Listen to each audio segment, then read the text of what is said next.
Pues ya somos famosos en el mundo entero. Ya llega nuestra fama hasta Europa. Resulta que Derechos Humanos del Parlamento Europeo verán en forma detallada lo de garantías individuales en México, pero tomando como punto de partida su análisis la desaparición de los normalistas de Ayotzinapa, Guerrero.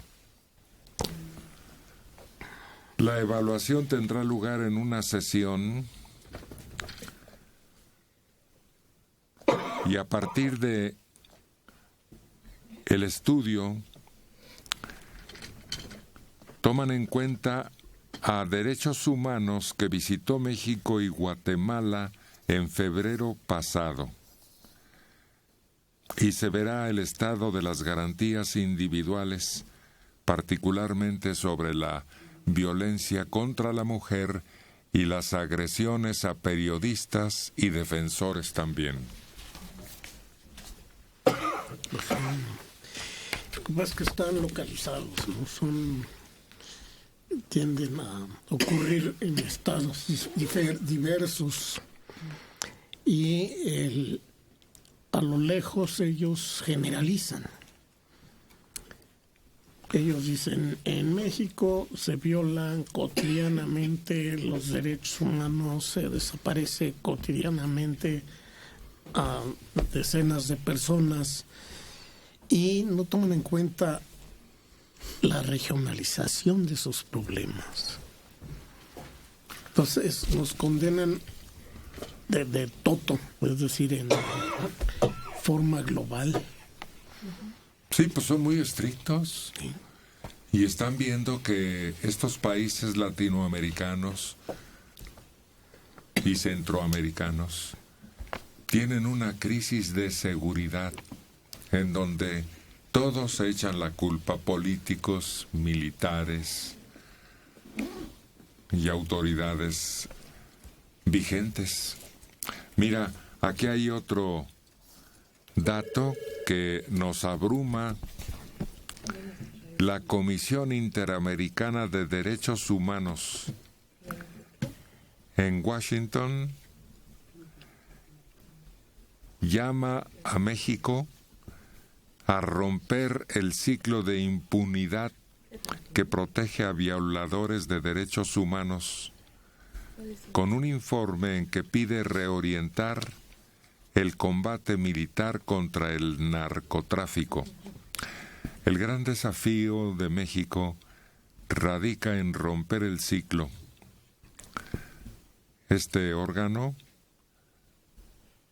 tras una visita a nuestro país, insiste en que el ejército no debe haber participado en labores que no le corresponden.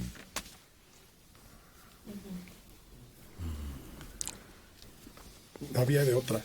O sea, desgraciadamente la corrupción de nuestras fuerzas de seguridad en todos los niveles nos llevó a eso. Y yo creo que efectivamente, como decías, Mario, es muy distinto hablar de una generalización de violación a los derechos humanos o a las garantías individuales a verlo por región, porque lo que estamos viviendo, como lo hemos dicho en otras veces, parece que son dos países. Hay lugares, hay ciudades, hay poblaciones donde hay una vida normal. O sea, una vida tranquila donde se puede vivir el día a día cotidianamente, y hay otras donde no puedes salir de tu casa. Pero evidentemente el ejército en las calles fue una medida necesaria en su momento. Yo creo que cuando el arranque de la guerra, como todo, fue muy mal planeado.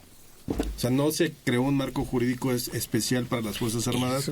Y aún así yo pienso, a reserva de que me vayan a acusar de progobiernista y todo lo que suele suceder, yo creo que el ejército ha actuado bastante bien en términos de una limpieza en cuanto al comportamiento. Hemos tenido 3 o 4 casos escandalosos, sí, verdaderamente. Tlatlaya, por ejemplo. Pero en general, para no haber estado preparados para asumir funciones de seguridad pública de este nivel, creo que tendría una nota aprobatoria el ejército. No es una generalización de violación de derechos humanos. Yo pienso que es donde menos impunidad hay. porque hay una reacción, hay militares juzgados, se da seguimiento a todos los casos, cosa que no sucede con autoridades policíacas que siguen y siguen. Ayotzinapa es un ejemplo emblemático de la colusión entre agentes del Estado e integrantes del crimen organizado.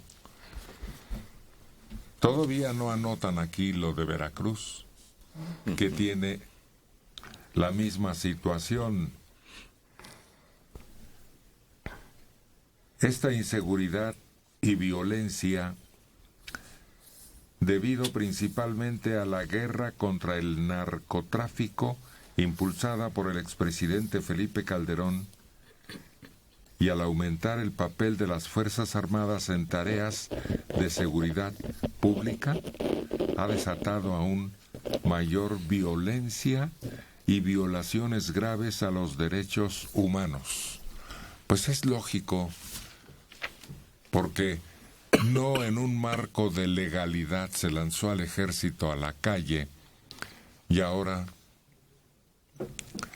no hay una respuesta, porque no está donde debe el ejército. Independientemente, el gobierno de la República toma nota de las recomendaciones que Derechos Humanos incluye en su informe y reitera que las analizará con detenimiento para el seguimiento que corresponda. Así respondió el gobierno federal a este comunicado conjunto por parte de la Secretaría de Gobernación y Relaciones Exteriores e incluso la Procuraduría General de la República, en donde se dijo que ha sido una prioridad para el gobierno atender las solicitudes de información y audiencia de ese organismo internacional y las visitas que ha hecho al país. Pues sí, estamos pendientes y estamos actuando y atenderemos las conclusiones a que ustedes llegan, pero esto no soluciona. No es una concreción de la situación que se vive.